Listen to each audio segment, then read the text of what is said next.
one nation, under God, indivisible, with liberty and justice for all. Thank you. Per Mass General Law, this is being recorded and sent out live, probably. First items are approval not required. The first one is A&R 171-175 and 0 River Road, file number 25-2441A, a request by Lawrence Goff to combine Assessor's Plat 86 lots 25, 21C in a portion of Plat 86 lot 21 into a single lot totaling 440,847 square feet. Good evening, Greg Nicholas of South Coast Engineering on behalf of Lauren Goff. And what you have here is something I've never done before, an A&R plan where we're combining lots rather than dividing them out. Mr. Goff owns 3 pieces of property here on River Road. The northernmost one identified as parcel 1, it's something he bought in 2002. Second one, parcel 2 in the middle, bought that in 2005. And the last one is one I was here for about 6 months ago, we bought from Bob Hawes. And now he wishes to combine them all into one roughly 10-acre parcel. What initiated all this was that he started getting calls from brokers asking what the final price was going to be on the lot he had for sale and who his broker was going to be, so potential buyers would contact them and the transaction could be completed. And he had no idea what this was all about. And I guess what finally prompted him to call me about this was when people showed up on the property walking around, they wanted to see what the land looked like before they made a final offer. So I don't know if somebody wrote a phony deed or what have you, but this is all about parcel 2. He said, I want to eliminate this and combine them all into one lot. So what you have over here is a combination of 3 lots. The total area is 10.12 acres, as you mentioned, square feet. Total frontage never changed at 491.39 feet. And there's no plans to do anything else with it, so there's no wetlands delineated, no perks were done or anything like that. It's just a combination of these 3 existing lots. So that's what I have, Mr. Chairman. Thank you. Okay, and this house is depicted on parcel 1? Correct. Is that the yellow cape? Yeah, this is the house, this is the garage, and this area here is a deck. Yeah. So is this the one that was previously, years ago, Bruce Hawes? The northern part was actually Bob Hawes' parents, Yeah. Richard Hawes and Yeah. Ann, I guess. The middle one, I believe he bought, was in a trust from Bob Hawes' daughters. I don't recall the name. And the last one was the one we here for, that was Bob Hawes' land. The whole thing was Hawes. That piece around the very northern part was part of Wilson Smith, if I remember correctly, the guy that subdivided all the land up to the point. Right, it's connected with the Hawes property to Yes, the west. that's correct. Okay. Just trying to understand where this is. I don't see any issues.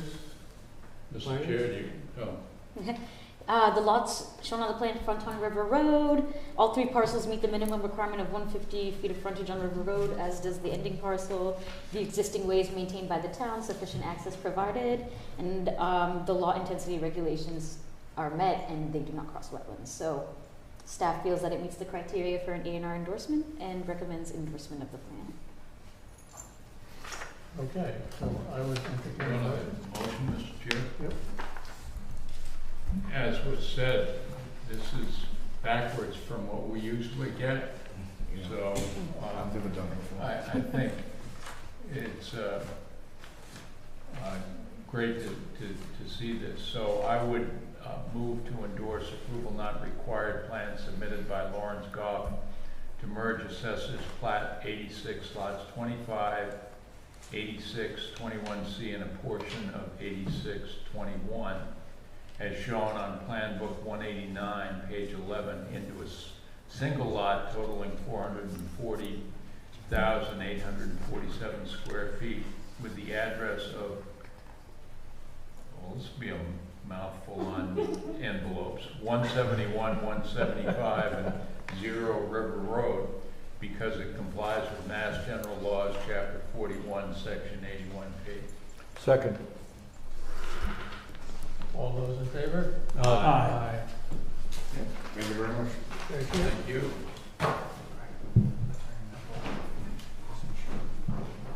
Okay, the next one is also an A&R, plan of land at 0 Tickle and 329 Tickle Road, file number 25-2512A. A request by attorney Mackenzie Long on behalf of 7 Property Management for endorsement of a 4-lot plan of land located at 0 Tickle and 329 Tickle Road to consolidate Assessor's Map 21 lots 2A and map and lots 21-25, 21-26, and 21-27 into one new lot. That description is confusing to me, but I'm not sure if that is a problem or not, but, so. Good evening, Maybe you Mr. can Chair, straighten it members out. of the board. Attorney Matt Long here on behalf of the owner, 7 Property Management. Much like the previous petition, it is a little different than what we see a lot of the time. We're combining parcels rather than subdividing here. 25 is mentioned twice. I think that's where the confusion is, but it's 2A, 25, 26, 27. Okay. So right now, existing, this is on Tickle Road, Watuppa Pond's up here. There's an existing dwelling on this parcel here. This is, well, I don't want to call it a paper street, but it is shown on a plan from the, I believe, 80s. This was a Warren Messier subdivision way back when that never amounted to anything because there's a bit of wetlands up here. There's really no way to build. And so my client purchased it, all of it. There was a bit of a title issue with regard to this paper street, but long story short, the paper street has an easement or allows for access to the lot. In order to clear up any disparity and just make things nice and simple, what we did here is there's an existing dwelling here. I don't know if you've been down Tickle Road recently. This is the house that's being renovated. I think they're almost done, they're just about done. And the rest is this lot, all 4 lots in the back, behind, all wooded. So what we did here is the roadway, half of the roadway here, and then another 20-foot access driveway easement has been included just to allow 40 feet here. Crystal clear, there's never going to be an issue. We will be doing an easement from this property to the abutting parcel to ensure that there's no ambiguity going down the line. But the intention here is to leave this single-family house as it is, and then create one large 4-acre parcel in the back here. And realistically, the only place you can build is in this envelope here because of the wetlands. Frontage is on the north side here. I believe it's like 170 feet, 167 or so. And so requisite here, 60,000 square feet, 150 feet of frontage. We have 170 feet of frontage, and I believe it's close to 180,000 square feet of land. So pretty straightforward A&R, not including the cul-de-sac shown on the plan. So we're just leaving that there, and the intention here is to create a single-family house lot encompassing all of this, but primarily be utilized over here because of the wetlands issues on the north side of the parcel. So the rectangular lot in the middle, that's somebody else? That's somebody else's, yeah. So originally, when Messier did the subdivision, this lot went out and none of the others did. And it kind of stayed as it was for quite some time. The person that owned this house also owned the abutting parcels, and when my client purchased it, bought all of it with the intention of subdividing. Well, I guess we're not really subdividing because they're already subdivided, but combining into 2 lots here, one with a house on it and one for future development. John? I think I understand it, but with one house being able to be built on these combined parcels and you identifying where it goes, I'm assuming that the paper street cul-de-sac never gets constructed, and instead it's a combination of the paper street and the easement Yes. from the lower. Yeah, exactly. As a So driveway. this is it's a 40-foot layout for the paper street, but given the abutter here and didn't want to really mess with the abutter Yeah. whatsoever and just kind of keep him on his own, we stayed to the south side. There's a 20-foot, for these southern lots, and then an additional 20-foot access easement shown on the plan, which we will, when we do the transfer, make a note for an easement agreement between the two parcels. So that way as to not really interfere with that whatsoever. But there is, it's pretty clear in the title that all of these lots have access to this, whether or not title transferred or not. But for sake of easements and everything else, we found it to be easiest to just combine all the lots, and there's no ambiguity, clear up any title issues going forward, and kind of keep it clean and clear. And as I mentioned, you're never really going to be able to do anything with this because of the wetlands concerns. Yeah.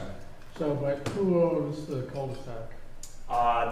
It's somewhere in the chain of title with Messier's property, as far as I understand. But what happened is when this lot was deeded out, this cul-de-sac was supposed to be deeded to the developer, and it never happened.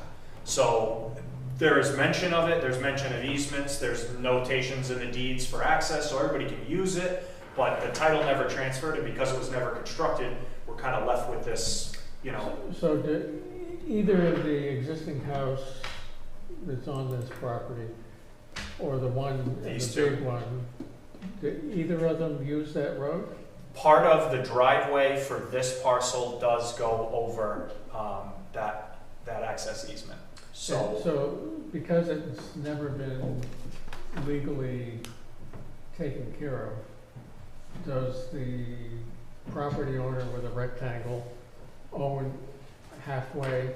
And that's, going through land court and everything else, yes, if somebody was to go through the process, more than likely, the land court would find, and I'd say more than likely, as lawyers like to say, can't guarantee anything, but yes, which is why we have the dividing line down the middle of it here, showing 20 feet to the north, 20 feet to the south, and then added the additional 20-foot access easement, just to, clear things up, and beyond a shadow of a doubt, there'll never be any access issues, and everything's crystal clear.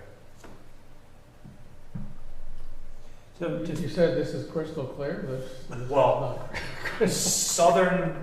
south of the paper road we have here, Yeah. crystal clear. South With of- respect to the cul-de-sac, basically what the determination here was, originally I was approached and said, can we try to clear up this title issue? And I said, you're gonna spend a lot of money and spend years in land court. You have the frontage, combine them and avoid that altogether. There's never an issue with use and access because it's allowed, but to avoid anything that could come up later, we added the 20-foot access easement here. Keep things crystal clear and avoid any problems down the line. Could they, instead of doing an A&R, come in and revise the subdivision? I think at that point it would be, because of the fact that it's 4 lots, we're just combining them all into one. I think it's easier to be done that way. And again, you have 4 lots here that are basically, one of them is usable. Right. But And the other thing with that is the issue with frontage comes up.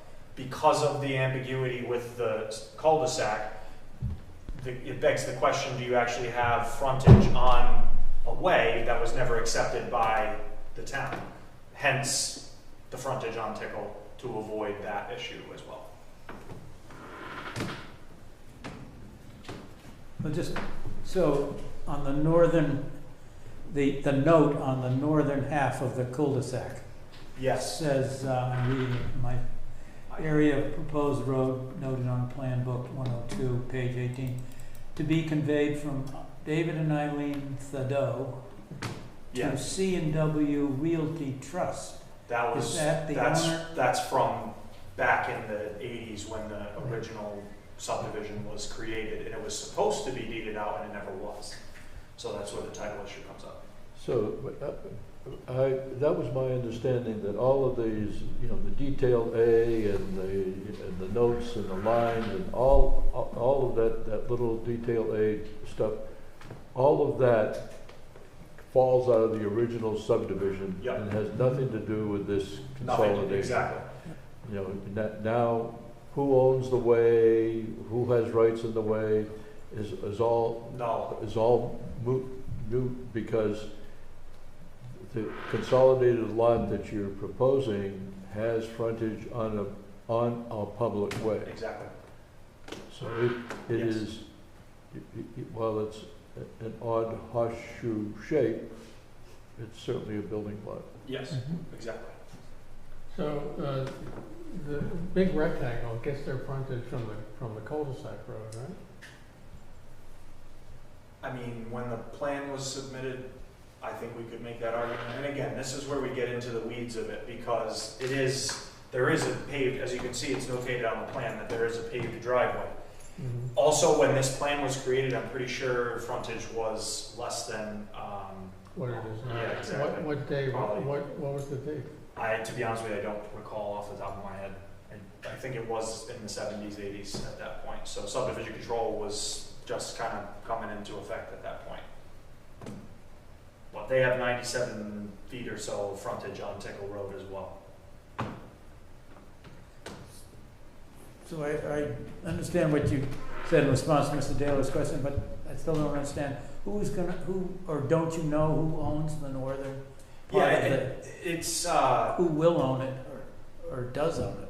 it's partly in a trust, and this is where, like I said, we didn't get into the depth of the ownership of this because it was such a mess. And in order to avoid that, we've now gone into this. So I haven't done a full title I don't want to sit here and tell you I know exactly who owns it because I haven't done the title work, because we avoided that by just basically taking it out. Okay, so they won't be the owners of, it won't be the No, owners of neither. parcel 23. Again, legally speaking, you could make the argument that 20 feet is owned by the parcel to the north and 20 feet is owned by these parcels to the south because nobody laid out the paper road and nobody's used it. But again, we get into the weeds of creating a title issue. So rather than doing that, we've just basically taken this and removed it from anything, and we're accessing from this 20-foot access easement. But as I mentioned, the deeds are clear that all of these parcels have the right to use this driveway regardless of whether it was deeded in or out. So, Right, because they were created that way, so, but the extra 20-foot easement is for the benefit of who? The big The lot that we're creating. The new big lot. yes, And that's how you would suggest. how we're going to access. And how does this, This is all woods here, basically, right now. And this neighbor to the north has their driveway here. Rather than trying to create an issue where, okay, now this neighbor's like, hey, this is my driveway, been my driveway for 20 plus years, and now you want to use it to get in, we said, don't even bother, 20-foot access, separate driveway, keep a nice wooden buffer here a little bit. If it goes over the edge, you can because of the easement, but for all intents and purposes, this is our driveway on the parcel that we have clear title to. but it's also the case that either the new lot that you're configuring or the one with the house has the right to improve this paper street if they so wish, right? This is where we get out of the crystal clear area and Right. venture into the darkness.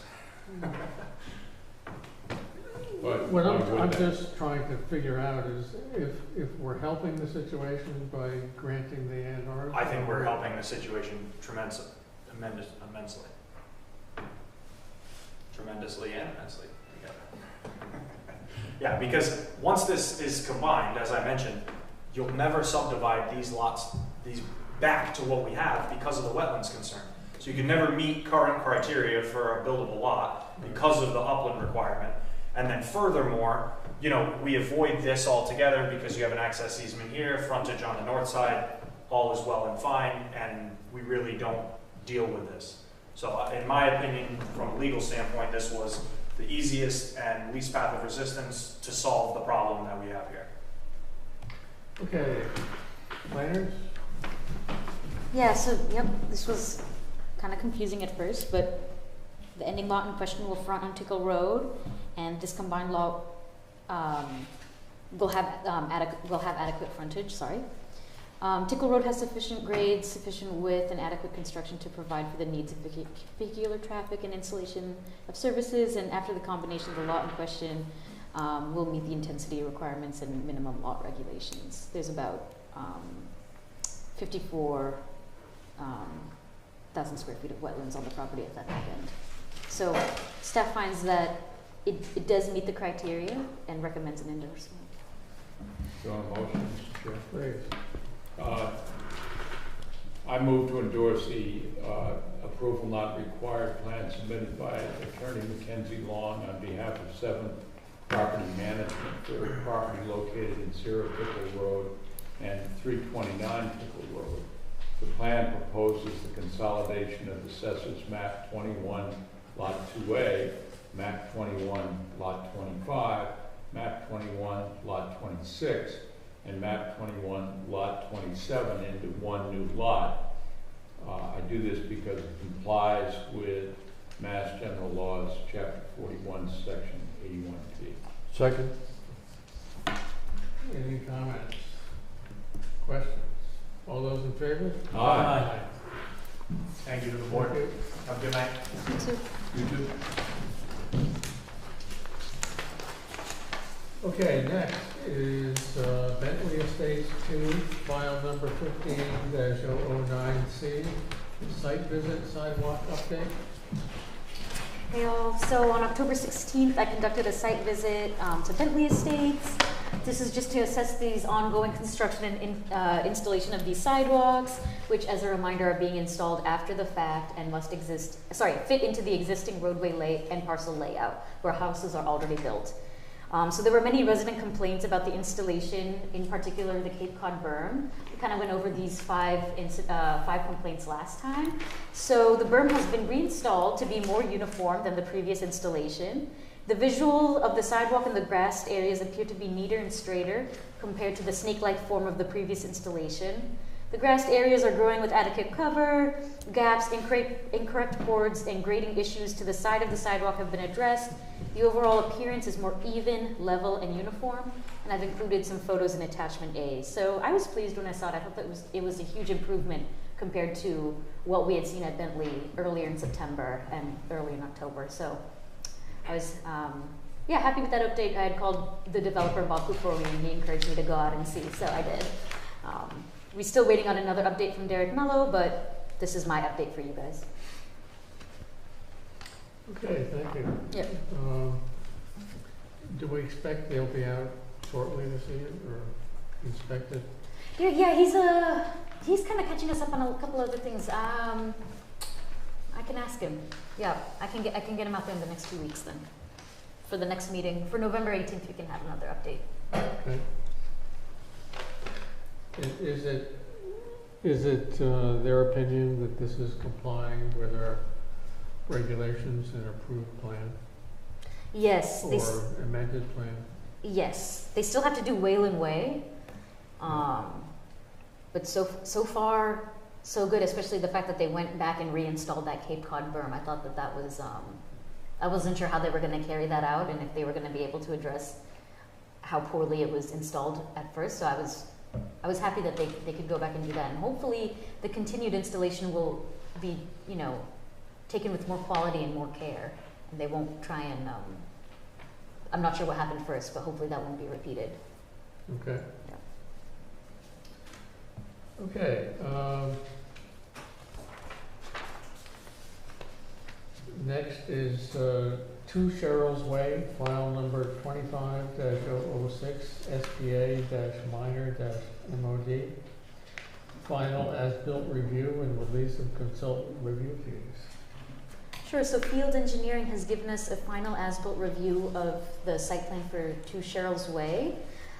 Just taking from his bullets, the detention basin is constructed in compliance, the basin has been stabilized, the driveway and parking areas are completed and striped, landscape plantings have been installed, the areas have been fine graded, loamed and seeded, the existing wood staircase is now shown on the as-built plan, and the existing drainage system is now also shown, as well as utilities.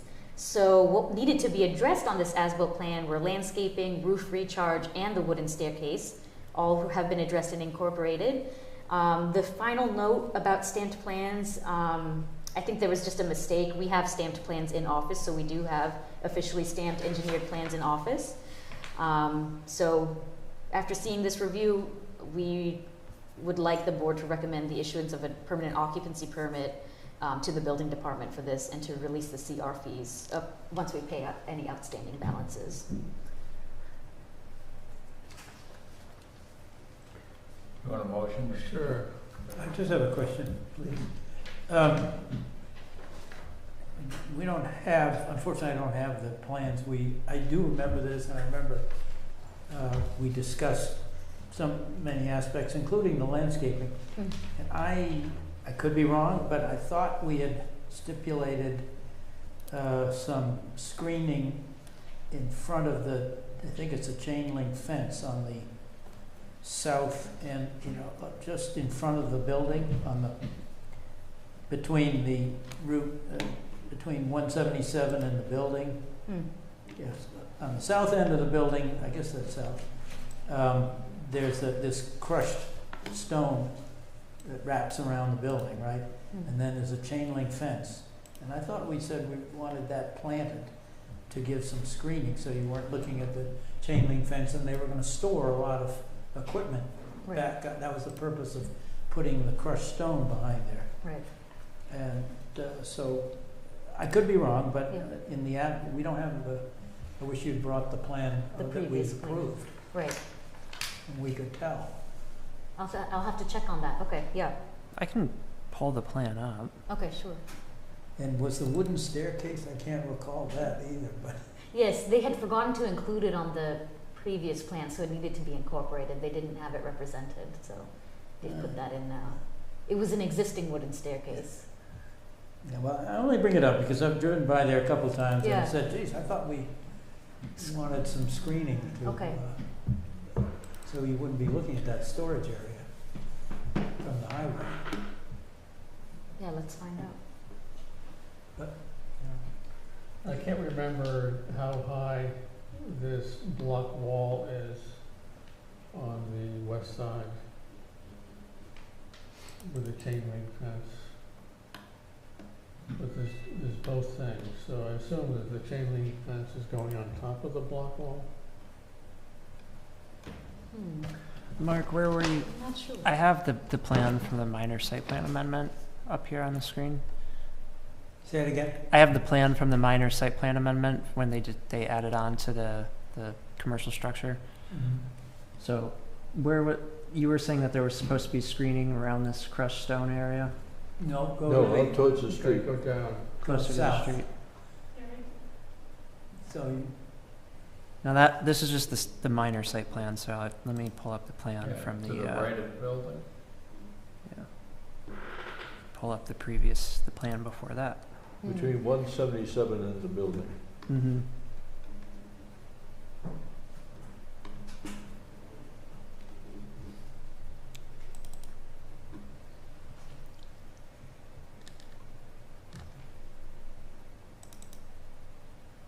And it may not even be on the plan they submitted, it could be part of the special conditions that we attached to the approval. Mm-hmm. It was written there, Mhm. should be, so. I'm with you. I just pulled up the decision from the minor site plan All right. Oh, right. to check that before I move on from the minor site plan.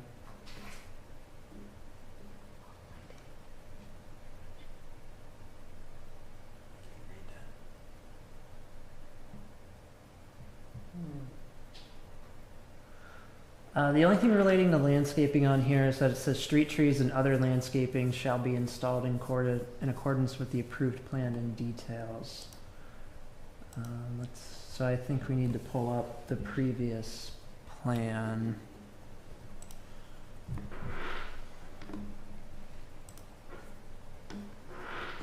Do you remember what year this was approved, Nadine?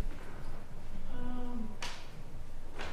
think 2022 or 23. If you have the tracker, the plan is linked there too. Okay.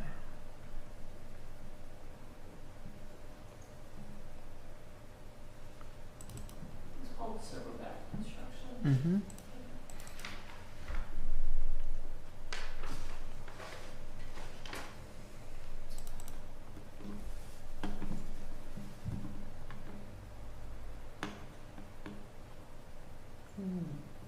Oh.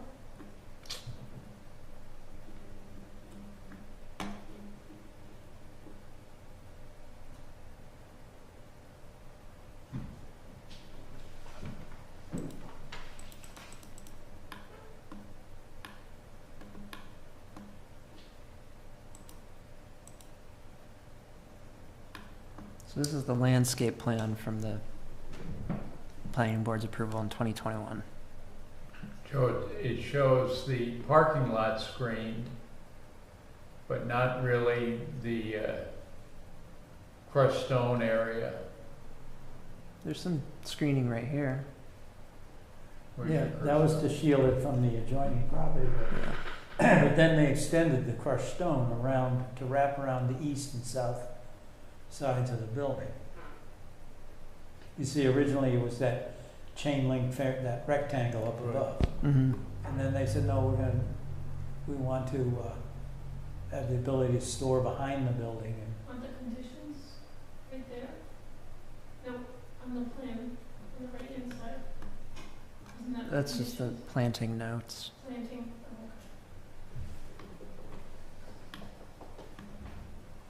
it's not on the first page.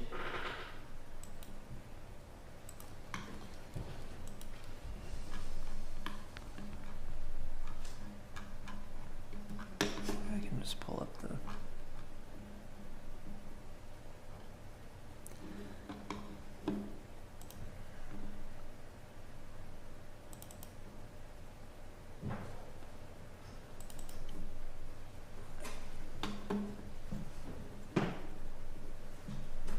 in fact, this whole crushed stone, what we're seeing on the as-built is a very large crushed stone, quote, parking area. And I don't, it's go to the north as well, expanded up past the existing single-family house. Doesn't seem to correspond to what I recall seeing. Yeah. I don't see anything else either in the conditions of approval or in the landscape, in the approved plans that indicate additional landscaping between the structure and the street.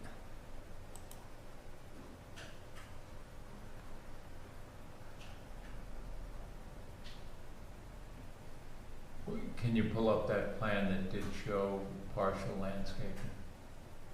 Yeah.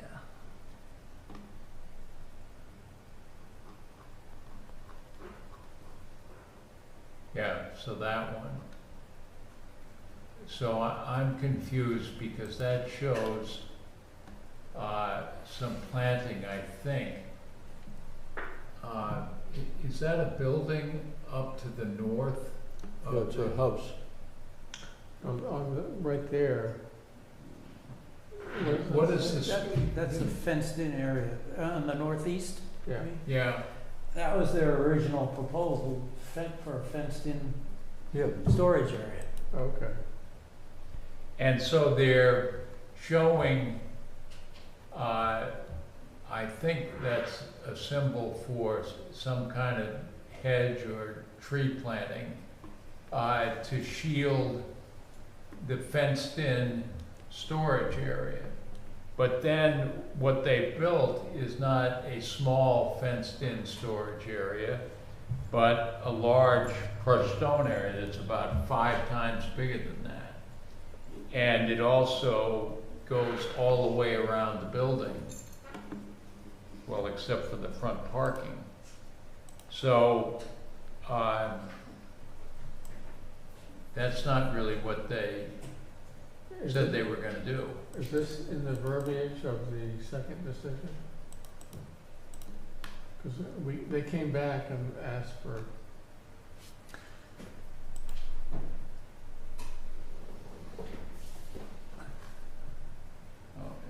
Yeah, so, is that a more recent drawing?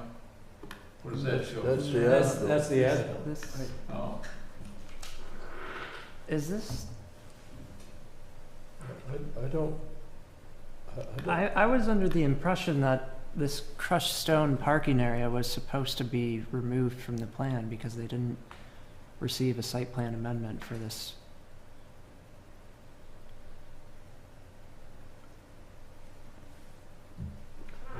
so I think we got some work to yeah, figure out what's happened here. So I think you need to start from the beginning and look at their second request to change the plan. in what our decision was in that case. It looks as if they built more than they were permitted to do. Mm-hmm. Like expanding the gravel more than, okay, By a lot more. yeah. Including a block wall in the extreme northeast corner there. And so, if we delay a decision on this until you can get a better chain of what the decision-making was, then, and if you happen to be in communication with them, then one of the things, and this was the point I think Mark made right at the beginning, is that there is room for considerable screening on, well, they don't own that, do they? To the south, between Route 177 and the property. So they did come in April for a minor modification. That's right. So they came in for a modification to this, to have this additional gravel area to be Oh, they did. removed and replaced with crushed stone. April of this year? Yeah. Yeah. All right. So that's the whole north piece of it. It says crushed stone parking area. And we modified the approval? Yes. I've got the decision right here.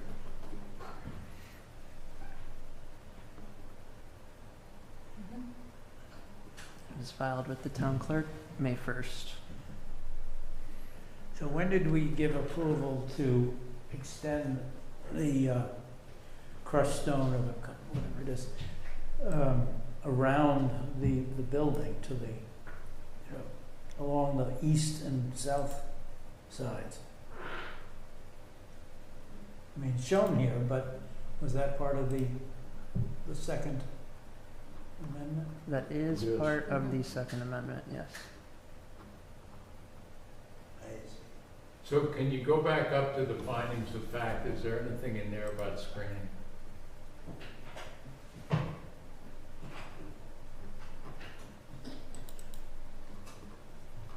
There is not.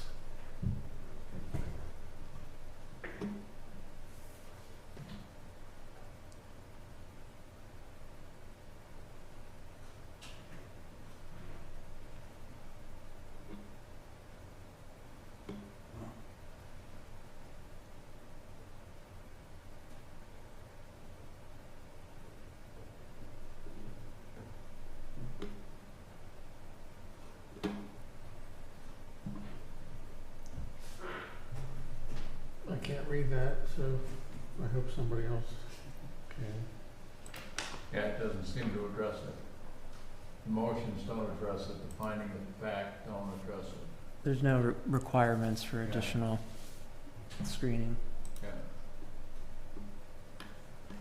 But do we have any requirements for screening from the original one? Not for the expanded crushed stone area, because what was Right. approved in May was, or I guess April, did not include require additional screening. Have you driven by this, Mark?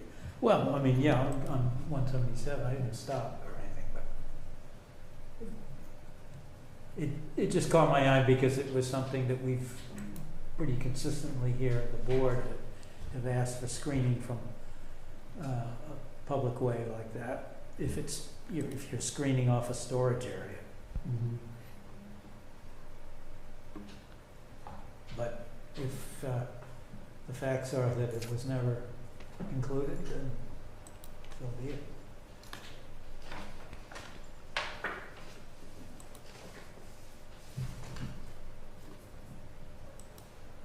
You want to delay so more can be done, or do you want to rule on, get a Well, vote I on think, this? do you think you've being able to discern from these things what our decisions were?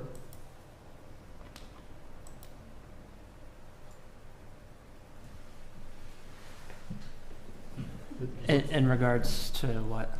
It looks like it's Was there any consistent. additional screening, was there any original screening for this area? There was no original screening for this area, aside from this.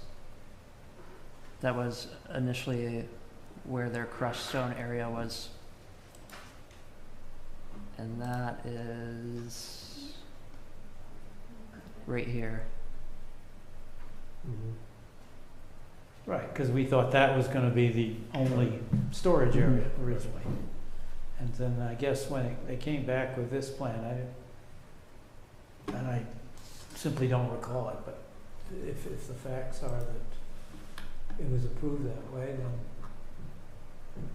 You don't recall it because you weren't at the meeting, actually. what? You weren't at the meeting. I know, I'm relieved to see that. I wasn't either. Yes, I was away. my little gray cells aren't as bad See as what I thought. happens when you're away? Yes, right. So I assume that they've done what we asked them to do. It looks as if it's consistent with the modification. So then I would entertain a motion. Mr. Chair, I move that we not allow Mark Schmid to miss any. Dies for lack of a second. All right, I've got another motion then. I move that the planning board request, wait a sec, on 2 Cheryl's Way, I move to authorize the release of consultant review fees that are being held upon confirmation that all related invoices have been paid in full. That's my first motion. I'll second that. Any more comments? All those in favor? Aye. Aye. And I have a second motion. I move the planning board request the building inspector to issue a final certificate of occupancy for Silverback Construction at 2 Cheryl's Way, having determined that all conditions of approval have been satisfactorily met and the project is in compliance with approved site plan dated April 2025. This request is contingent upon receipt of a final as-built plan wet stamped by a professional engineer. Second. It should have a north arrow on it, unlike this one. What is it? Good catch.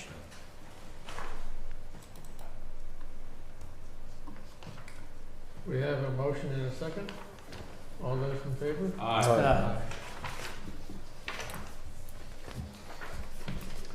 Okay, next is the Lawton Trust, file number 03-009C, surety release retaining $5,000. Okay. Somebody explain. So SW Cole checked on the status of older sidewalks installed in 2019 and some of those installed in 2024 for this subdivision. All were within the identified specifications for this work. Additionally, the site shows substantial grass growth and is well maintained. It is said that the project is assessed that the project is 99% complete. And we are looking to release the following with $5,000 retained for completion of the as-built. For Sycamore Lane, $52,600. For Cypress Lane, $11,750. And for Magnolia Lane, $38,000. Yep. And I think he's included, yes, a lot of pictures that you can go through. Yeah, so this is great. This is a really old project that luckily we can kind of now push through towards the end. So I'm happy to have this here on the release. Tell them what the retaining the 5,000 Yeah. is for. Yes, with retaining 5,000, yep, Retaining for the as-built. 5,000. So Yep. how much is an as-built cost to somebody? The 5,000 is for the as-built as well as the installation of bounds. About, Yeah. So it looks like they've got some bounds here, so the bounds are already in. I believe some still, Some need to in be in. his report, it says, I believe some still, the roadway bounds need to be confirmed. Yeah, confirmed, yep. So I assume that $5,000 is sort of what it's gonna cost them to do this stuff. Mm-hmm. We should pay I'd more. like to give them a lot more incentive Yeah. Oh, to do it. I'd like to hold like 20. Okay. How about if we release 200,000 and retain 15? Okay, hmm. You want a motion? please. I move to release 200,000 of the surety held for Lawton Trust and retain 15,000 to cover remaining work. Second. All those in favor? Aye. Thank you. Planners reports.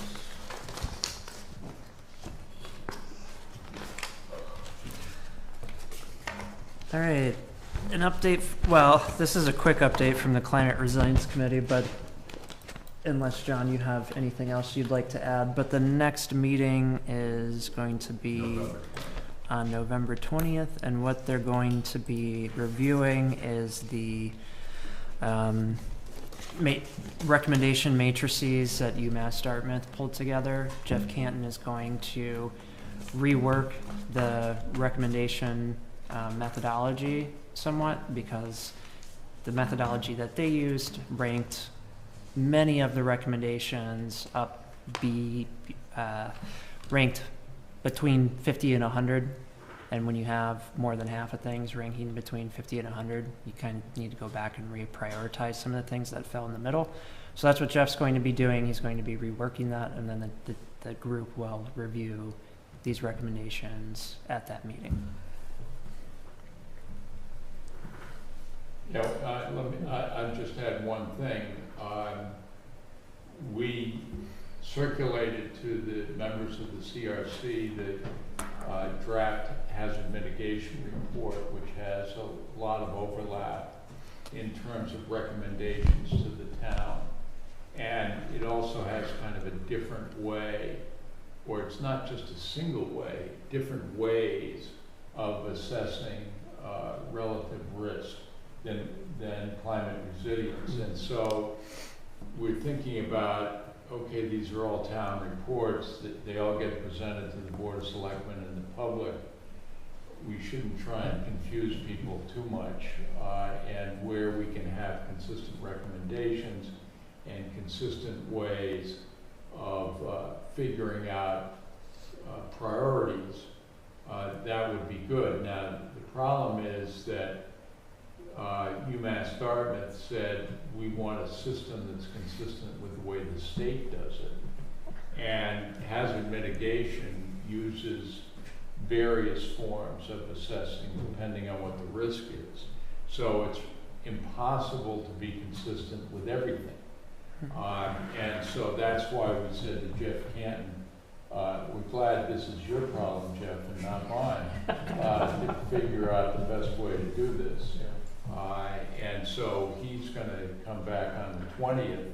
And the thing we wanted to make sure is that whatever the system is of measuring risk, that the members of the CRC ultimately set the scores. And so what Jeff's going to do is say, here's, what are there, 50 or so?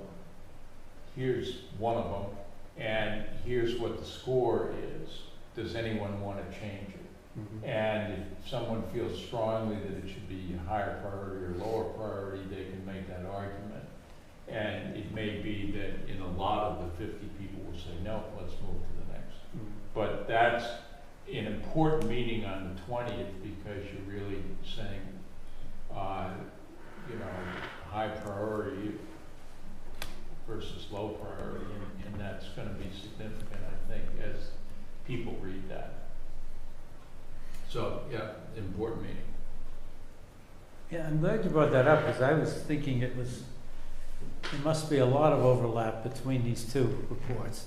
And are we in danger of, as you were alluding a minute ago, to confusing people? And I don't know do you combine, is it totally impractical to consider one single report? I think one of the points I made, because Jeff and maybe some others were saying, you can't have everything be high priority. And I said, well, yeah, but when the Board of Selectmen and the new town administrator and others look at these recommendations, and Michael and Dee and Nadine who prepare all these grant applications, it's going to be, well, this one may be halfway down the list, but there's a grant opportunity to build it. So let's do the grant opportunity and build it. And if in the grant we say this is a high priority in climate resilience report and a high priority in hazard mitigation, maybe that gets you a couple of extra points for the granting authority. I think that it's one thing to assess priorities, but another thing that will influence investment is where we're going to get the money and what opportunities arise. So if you get money to do something that's relatively low on the list, but it's still a good thing to do, we're going to want to do it. And it's really not possible to integrate them into a single report because they all, there's really three. There's Emergency. There's the hazardous mitigation that comes out of a grant, and it's a requirement, and we need to complete that to qualify for certain grant opportunities. Mm-hmm. And then we're also doing an emergency response, which looks at the same hazards, if you will, the hurricane and the flooding, and how do we respond to that, and that's a separate thing. And then we were tasked by the selectmen to have our own climate resiliency plan, which sort of integrates these things. And I think what we'll see is everything that sort of rates high in all three reports. And I'm worried less about what's first, second, and third, but I think there's some common sense looking at did we capture the right risks and the right responses to those risks? And I think we can do that. I think the other point to be made is that we've gotten a lot of input and there's a lot of material to work from. And some people, certainly I've fallen in this camp, thinks this is a report that is never going to get written because there's so much input that needs to be gathered. But I think we've got Jeff and Dia aided by UMass Dartmouth now in the writing portion of this. And so there is a light at the end of the tunnel, and it is not an oncoming train. You can actually see we're going to get a finish line, Dia says, by springtime, so that before summer comes, we'll be able to go out into public engagement. There's different audiences for these two, and I think that's important to underscore that the emergency response planning and the hazard mitigation plan are tailored more towards industry professionals, whereas the climate resilience report will be tailoring it to a much larger swath of the community, and it will be a lot more of an approachable document for public consumption, whereas the other one, I think the other two will be more for policy wonks, people who like to dive into, really fine details. So the draft hazard mitigation plan is out there. I don't know if anybody's taken that to bed with them and read it. I did. It's about 80 pages long. I read every one and marked it all up because I don't use track changes or anything, but gave it to Dia and Michael. And so they're also requesting public input on that plan. And speaking with Michael this afternoon, because the way that they're asking questions requires you to go back into the draft plan, Yes. and go to section by section and answer a complicated question. And I think to date, 3 people have done it, Mm-hmm. and that's Sure. hardly public input. The- 4 including John's hand comments. The Yeah. survey was not easy to get through. Oh. No. But it's a good report. Yep. It's Yeah, it's a really good report, but I read through the report, but I couldn't fill out the questionnaire because I didn't have the report with me, Mm-hmm. and I'm trying to look at it on my phone, and it's impossible to do. And then try to go back and answer a question. And I've talked to Michael, maybe they can come up with a simpler questionnaire Mm-hmm. that takes some of the information and outlines what the information is, and do you agree with that, Right. you know? Right. Well, maybe anyway, people listening to this, or viewing it, will get a better understanding from this discussion of why, how these 3 different plans are being formulated and why. Okay, Quick update on our housing production plan. The select board unanimously endorsed it last night. So I submitted it to the Executive Office of Housing and Livable Communities for their approval. So it takes effect, and actually, take a step back. The team at Serpide had the EOHLC staff give it a cursory review. So we incorporated their comments before submitting it to the planning board and the select board for your endorsements. So it was in a place where we had all the right language in the right places, and it should be approved. So I haven't heard it back from anyone. I mean, I just submitted it today, but the date it would be effective is the date you submit it. So it's good for 5 years. That's a big deal, Michael. Yeah. Congratulations on getting it written and revised and submitted and approved. and again, that gives us the opportunity to apply for other grants as well, right? Mhm. So, okay, Route 6 neighborhood? Dia and I met with the project team from Serpide today, and we discussed the results from their data collection at different events over the summer. And they had logged 132 conversations from folks. They had a lot more conversations than that, but that's as many as they remembered to go back and track or write down the gist of the conversation. And a couple of themes have emerged from it, at least from our conversation. I haven't sat down and sifted through all the data yet to drop it into different buckets, but this is my first impression of it. So I think this won't come as a surprise. People would like to see the aesthetic character of the Route 6 area improved. People are interested in having more recreation, so like parks, bike paths, walking trails, things like that. There is a lot of preserved space up in that area, so we're going to do some additional surveying to see if there's just a mismatch between what is being preserved and what people actually have access to. So we'll get a little bit more information on that. People want more to do in that corridor, especially in like small scale commercial development, so kind of like your boutique cafes, restaurants, stuff like that.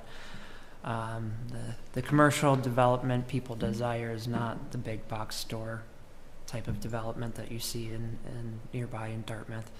And then there are a lot of people who are saying that housing is needed, particularly so that Westporters can stay in Westport as they age, or when they move back from college, or whatever the case is, they can raise their families here. So I'll have a little bit more information on that once we have some time to sift through that data. But that'll inform some work that we're doing to have a public meeting on December 11th we'll begin to further refine those community preferences to start developing that neighborhood plan, as well as potential zoning amendments. And so before this meeting, we'll post a survey to help in preparation for that meeting, to get some more data from the greater community. So again, that tentatively December 11th is when we'll hold it. We're going to try to get it arranged for it to be held at the Macumber School, because we'd like for it to be, if it, it's a Route 6 neighborhood plan, so we'd like to hold it somewhere as close to Route 6 as possible. But if not, the backup would be the library. Was there any reaction or comments related to the traffic or the Route 6 itself, the layout of it, the turning lanes, and then the attempts? There have been suggestions of sort of a Sure. intermodal thing, having traffic lanes, pedestrian, walking or bike path, Uh-huh. and bus lanes and so forth. Was there any Yeah, discussion on that? Yeah, that I'm glad you bring that up, because there were a number of comments from people who make an effort to avoid driving on Route 6 just to get to maybe somewhere across town, but Route 6 feels too dangerous to drive on. Most folks, when asked about biking or walking, are like, absolutely not. This is not a place where I would want to do that. And yeah, so there's a lot that I think is left to be desired if we want people to walk or bike in that area, as well as to maybe slow down the speeds in that area, because people don't even feel safe driving there. So that was a link in the bike path, right? Is it still a link in the bike path that have bikes on Route 6? We want it to cross Route 6 and avoid Route 6. Okay, good. The DOT road diet, the options that were sent to DOT from Serped show some shared use trails off on the sides that would be separated from the roads. Yeah. I think an on-lane bike lane would be a non-starter. That would be a very high stress Yeah. type of traffic arrangement for probably all users involved. Yeah. But I haven't heard anything about that road diet, so I don't know where things stand with that. But yes, we would when we were considering the Cross Westport shared use trail, we wanted to get it off of Route 6, just acknowledging that a lot of people don't feel safe even driving there, let alone walking or biking. I think the same could be said for 177 as well, because I know that there's been talk back and forth about getting a traffic circle at Tickle Road. Mm-hmm. And I've been driving from Stafford Road or Bliss Four Corners Mhm. down 177. And it's insane, because in Rhode Island, it's 40 miles an hour. And as soon as you hit the Westport line, it changes to 50 miles an hour. And nothing has changed. There's nothing that makes it any safer. And it's actually even more dangerous because there's more houses on it now. Mm-hmm. And we still have the stupid blinking light at Tickle Road, which is an intersection with a lot of traffic. That's still under design, the traffic circle. That's still advancing its way through the tip. But yeah, I hear you. It's actually more residential driveways. There are more businesses. There are larger vehicles accessing the road through there. So yeah, it's a high-speed thoroughfare with a lot of potential points of conflict. I mean, the posted speed limit on Route 6 is 55 miles an hour. Mm-hmm. And there are homes whose driveways All right. back out onto that. Right. Yeah, there were comments from some specific comments that I remember. There were a couple about people who had looked at houses on Route 6, but that was just the speeds were just too much. There's one where someone said something to the effect of Route 6 is inhospitable to humans or something like that. So I appreciated that one. That one made me laugh. But I mean, the point is taken. A lot of people are saying this is not a place where I would want to walk, bike, and driving. If I have to go across town, I might take another route because feels like a free-for-all. Yeah, I agree. Dartmouth on Route 6 is much better, Mm-hmm. I agree. especially between the big development and New Bedford. I mean, to cross to take a left-hand turn on there is absolutely insane. Mm-hmm. Anyway, so I would assume that the housing production plan update and the Route 6 neighborhood plan update could be kind of talking to each other. Yes, absolutely. We've been having that conversation with the Serped team, and I think there's one of the reasons why I wanted to work with Serped on the Route 6 plan is that they did the housing production plan, so they have that institutional knowledge of what went on for the housing production plan. And Robert Cabral, who was helping with the housing production plan, is now the project lead for Serped. So there will be that overlap there. That's good. Okay. All right. This week I just received the Attorney General's decision on our May 6, 2025 zoning bylaw amendments that were approved at town meeting.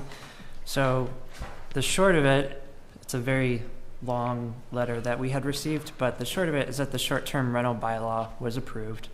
So that's all set. The ADU bylaw was also approved. They did disapprove of one portion, one small snippet of it, and that's section 9.5.2C that stated that an attached ADU shall maintain the exterior appearance of a single-family dwelling. That was kind of that was our oversight, because an ADU can be attached. Well, an ADU can be used on a duplex lot, for example. And so we should have tightened up that language there. So they struck that out, so that way it's just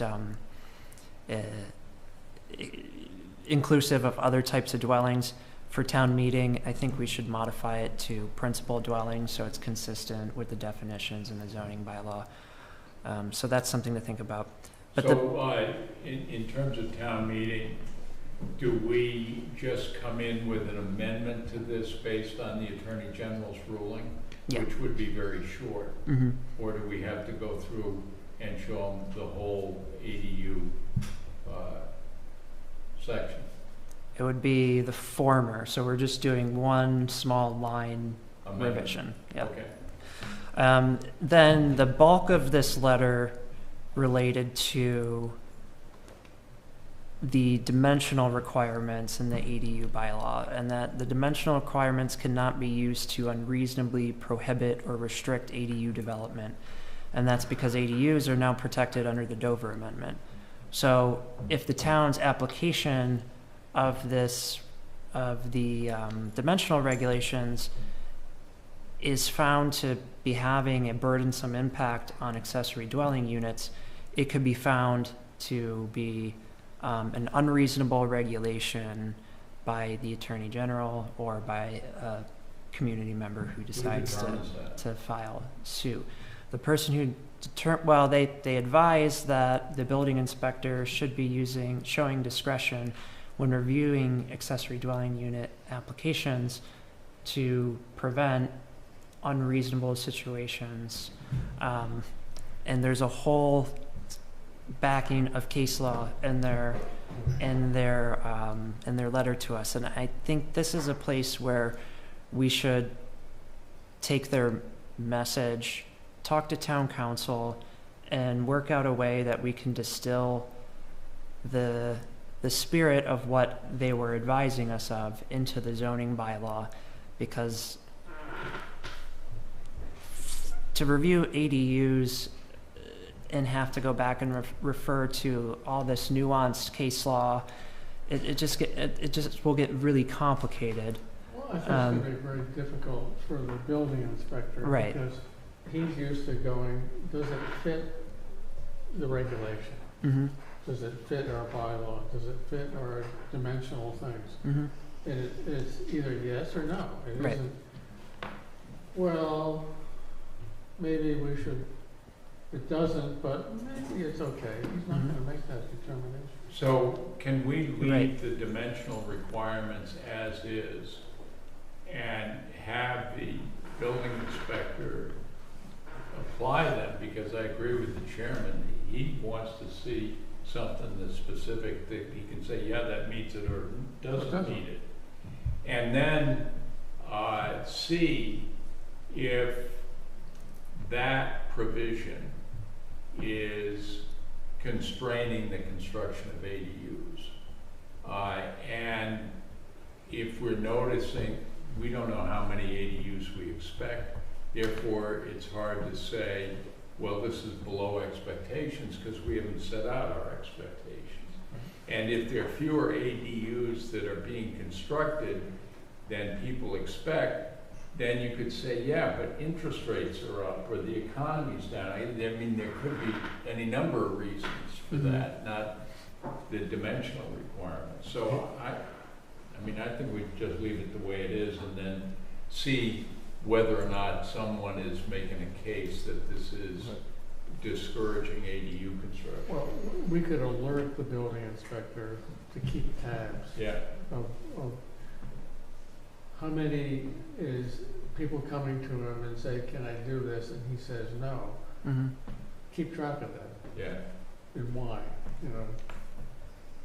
And I don't know what the dimensional characteristics are. Is it the setbacks or setbacks It's written in stone? it would be all of them. So All of them. setbacks, height, lot coverage, anything that. But I mean, the setbacks are not onerous. I mean, it isn't like, you know, you're gonna be 800 feet from the property line or something. Mhm. You know, we have 5 foot side yards. You know, I mean, it's, Right. you know, I mean, I would, and I think it's just the idea of, do all of the numbers somehow restrain people from doing ADUs? And the answer is, who knows until people come in and Right. do that. Mm-hmm. Exactly. So, but I have a question about how the law in Massachusetts is written. So we have areas like the villages up here that have a lot of duplexes, Mm-hmm. but they're made on, I'm not sure if they even own their own land. Can they make an ADU on the end of a duplex? And the other place is Oak Ridge. That's a good question. I Can don't. they make an ADU? A duplex, a duplex they're is not not an really ADU Mhm. if it's built as if both were primary residences. Right. Right, no, not that they No, are exactly. an ADU, but can they do an ADU On top of it. on top of their? Or beside Well, it. if you have a duplex and then you wanted to add Yeah. an ADU. Yeah. If the duplex was allowed, I think you could do an ADU. But of those duplexes, they were special permit, they are independent living facilities. They're not specifically duplexes. No. So can they add on to them? I think hypothetically, Oh, that's a If- condominium too, right? with the way we define an accessory dwelling unit, it's that it's on the same lot as a principal dwelling. So if all of those dwellings are on one lot, Right. then you could have one ADU on that lot of 16 duplexes or whatever the case is. So you'd only get effectively one additional dwelling unit out of it. Do we allow an ADU in the business district? Yes. So. They're by right across the entire state, regardless of. Well, it has to be in addition to a residential unit? I mean, if somebody has a store on a property, can they build an ADU? They're accessory to a principal dwelling. Well, Right. Okay. So you can't have an ADU behind Lee's Market, basically. Right, but if it's like a mixed use Yeah. situation, then you could, If there's a because there's dwelling. already a principal dwelling on the lot. So we can sit tight on this and see how things work out, or we can consider giving I the. think we need to talk with town council. Okay, because I was going to say we can consider writing into the bylaw to allow some flexibility for the building inspector to show discretion in these kinds of situations. Yeah, but then he's gonna wanna know how he does it. That's, I mean, anyway, let's talk to town council. all right, And keep this on, we can stick a pen keep in it. this on the table. But then, speaking of zoning amendments, I just wanted to run over the zoning amendments we have coming up. But before I go over that, I want to know if any of you are going on any extended vacations or going to be out of town for the holidays, just because. Yes. Okay, because we need to think about when we want to send zoning amendments to the select board and then open up our public hearing. I don't So- think I'm gonna miss any meetings, but I'm leaving on the 19th of December and coming back January 3rd. Okay. But I don't think that, I don't have the 2026 schedule. Okay, so we could first start with, typically we have our public hearing in December or January, so we could start the process at the next, between now and the next 3 meetings. So I would prefer December, so December 2nd or 16th, if you all are around for that. Because then we'll Yeah. present it to you all, and then we'll make modifications before we send it to the select board. Yeah. Okay. December 2nd works okay? Okay. For the public hearing? Not for the public hearing. The public hearing would then be in January. January. But we'll do a presentation to you all on December 2nd so we can get your input before we forward it to the select board. Okay. And you list one zoning amendment, is that all, or is it amendments? Oh, no, before I talked about the slate of amendments, I just wanted to get that out of the way. Okay. So we have in the zoning bylaw 2 building height definitions. So we need to get rid of one of them just for consistency's sake because they are differing regulations. So that's one. The state regulations for dog kennels now allow up to keeping of up to 4 dogs as opposed to 3. So that's one. We've talked about that in a previous meeting. We talked about floodplain bylaws as well. This is just some technical fixes.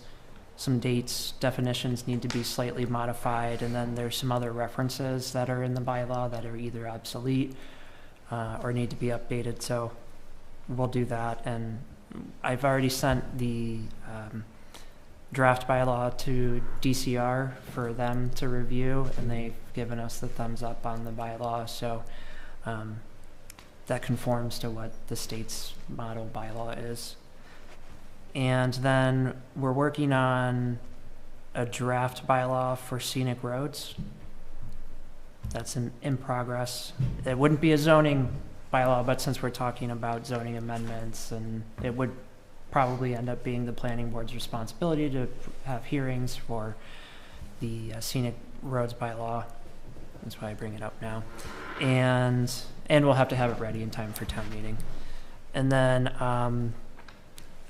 I don't know if I'll get to this year, but I would like to make some changes to the open space residential development too, to try to encourage developers to use that over the traditional approach to subdivision. Kind of looking to Dartmouth. They have a lot more open space residential developments or utilization of that bylaw than we do. So I'm kind of using them as Well, inspiration. Serpent just completed their extensive survey of all the towns and cities about this. Okay. So you might check with them. Yeah. In one way that I know, because I was part of some of the symposiums, is to make a regular standard subdivision by special permit and make an OSRD by right. So if people don't want to go through a special permit process, Mm-hmm. the easiest path is OSRD. Mm-hmm. But I don't know how to do that because OSRDs are more complicated. The only community I know of that does that is Amherst. I know. But I don't know if it's successful. That's Yeah. the question. that's true too. Yeah. But thanks for that. Do you know who from, was the environmental division working on that, or was it the land use division? The land use. Okay. I'll Elizabeth, maybe, okay. but maybe Taylor, I don't know. I can't remember. Yeah, that gives me some direction on who to reach out to. So yeah, that's helpful. I knew they were working on that. I just didn't know it was complete. I can find out tomorrow because I'll be. Okay. All right. That's all I got. Okay, system planner. So I think I shared with you all last time that we were awarded grant funding for technical assistance for salt marsh restoration through the SNAP network. What does SNAP stand for? Southern New England Program Network. So that's not indicative of much, but it's this like stormwater kind of like network that we're a part of. So Craig Dittrow was there representing Steve Olet. I was there representing Westport. It was just a celebration. There was like 30 minutes where other awardees were kind of sharing boards about their projects. Then there was about an hour of speeches. I met with our Mass Audubon partner, Sarah Grady. So she's going to connect up with us soon, and she's asking for anecdotal context about the salt marsh system. Okay. So if board members have anything to share anecdotally about the salt marsh, or if they have anyone they think I should follow up with, please let me know. Yeah. It was at Tabor, the Tabor building in New Bedford? Tabor. Tabor, yeah. Nice.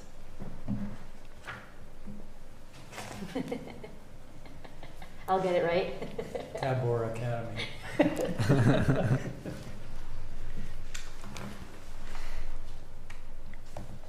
That's it? You No, want that's to get it. the minutes? Please. Mr. Chair, I've read the minutes of October 7th, and I find them excellent as usual, except with one exception. I think on page 2, item E, where it talks about recognition and our chairman getting an award from Serped, I think the font size should be increased in that section and maybe bolded. Other than that, I would move to approve the minutes. I'll second that with the, as they were amended. Okay.